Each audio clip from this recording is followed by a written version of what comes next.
I think they kind of look like Gabby Station. Good job. First time I actually saw this thing work, and I'm a little surprised. I actually had no idea what Sam was working on, so this is awesome. So I think we had, who's next? Is it Scott? You want to go? Okay. Scott's up next with this amazing tank of death.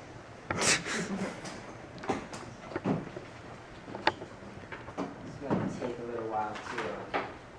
We have all night, Scott. Scott, do you need the projector? No. Yeah.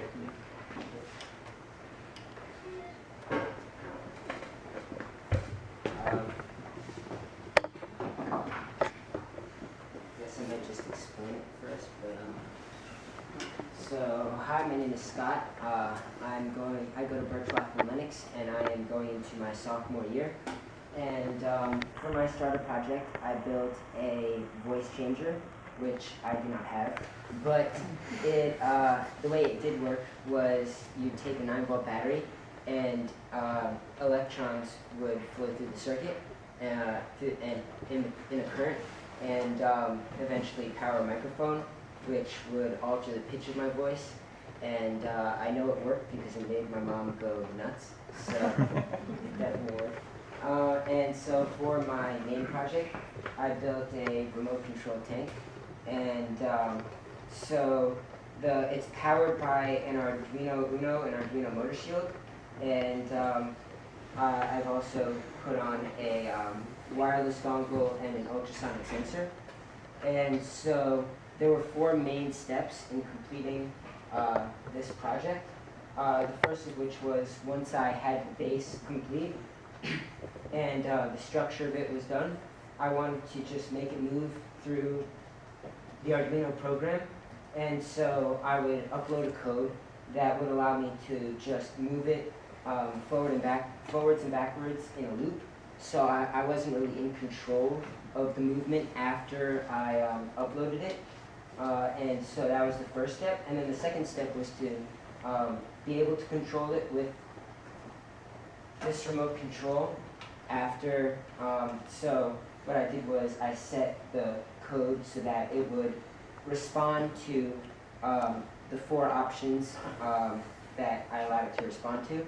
And so while it's doing only the commands that I allow it to do, I can control the movement of it after uploading it, and I wouldn't have to upload a new program every time to make a move. And so after I did that, and it was able to move in every direction, my next step was to add an ultrasonic sensor to customize it. And so what an ultrasonic sensor is it detects distance through the transmitter sending a ping at a frequency above human hearing, and it would reflect against the wall or whatever the object is, and it would be received in the receiver, and depending on how much time it takes, it would then use that information to measure the distance. And so that was the 3rd main step in completing this project. And so after I did that, I wanted to put that to good use rather than just being numbers on a screen. And so I programmed it so that when it gets to a certain distance, and it can measure up to a range of 200 centimeters, when it gets to a certain distance, which I programmed to be approximately 15 centimeters, it would pick up the distance and it would automatically turn to the left. And so that would avoid it from bumping into objects or walls. And even if I continue to move it forward, it still moves to the left, and it'll continue to move to the left until it doesn't pick up anything within that 15 centimeter range. And so, now I have to set it up.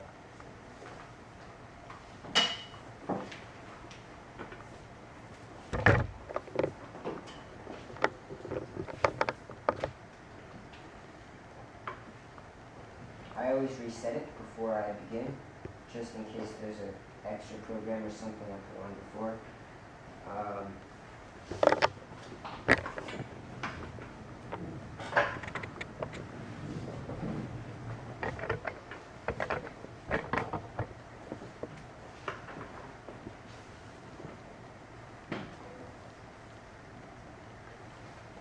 There we go. I always forget to turn it on. So that's a move. turn and change directions,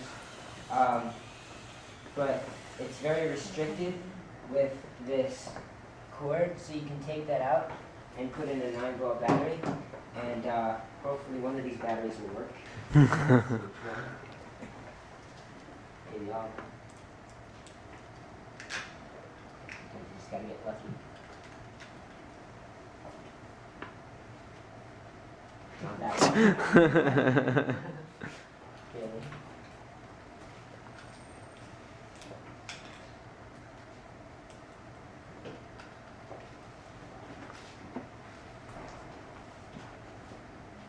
Not that one either. Wait. Maybe it does. These are some of the advanced challenges Scott deals with every day. Yeah. No, this literally happens every day.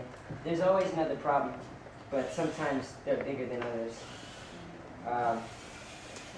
So it can turn, and now if I take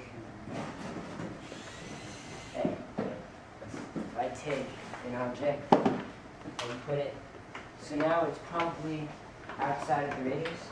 But if I can get it to move again.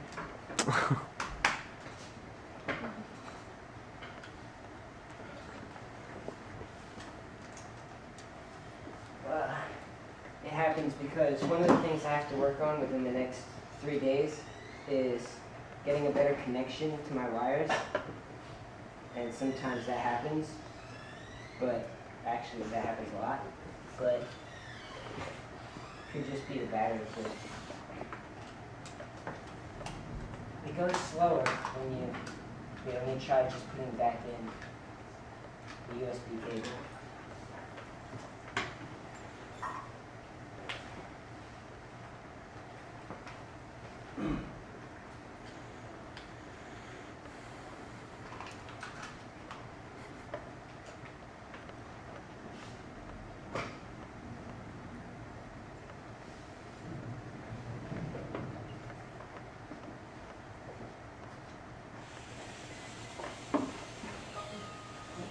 Yeah, so it turns until it doesn't. And then if you put a second object there, I'm not pushing my left. Should keep turning until it gets without the radius. So you're not turning? What? No, Yeah. no. It keeps going until it doesn't. So, and it only turns to the left. If I wanted to turn to the right, I have to manually do that.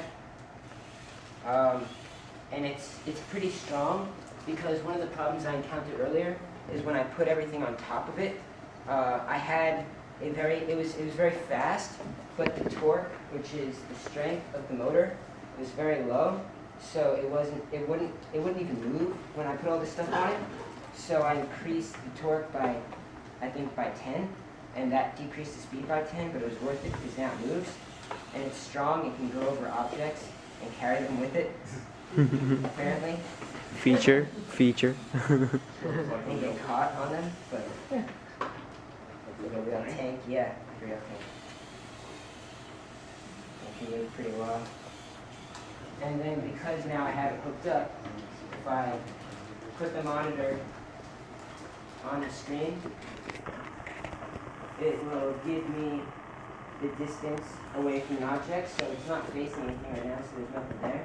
Now that it's facing the boxes, it has it saying it's 30 centimeters away. And if I go closer, 17, a little bit closer, 6, and now it should turn right away because it's 6, and it does. And yeah, so that's how that works.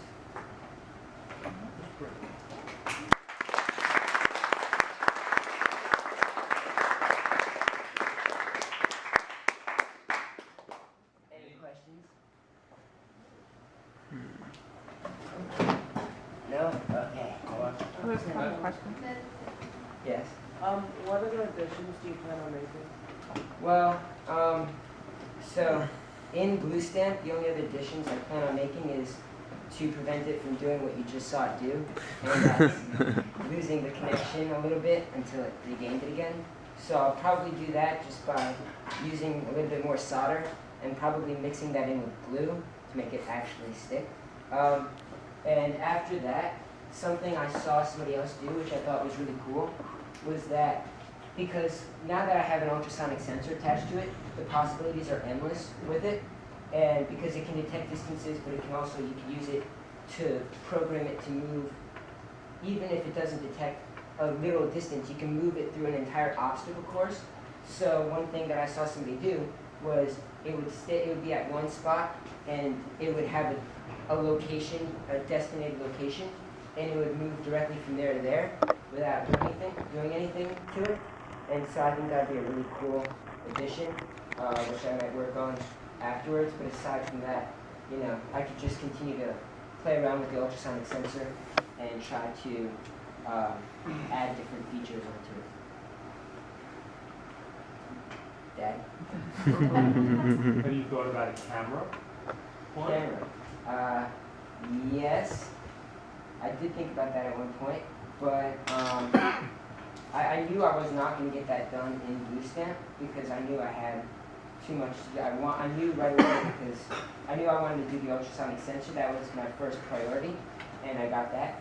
So maybe outside of the program, with your guidance, I can try to add a camera This way you could sneak around the house. Yes. And you can see what it's doing. Yes, but as somebody else said, it's a little bit too loud for that, but I can try. Good job, Scott.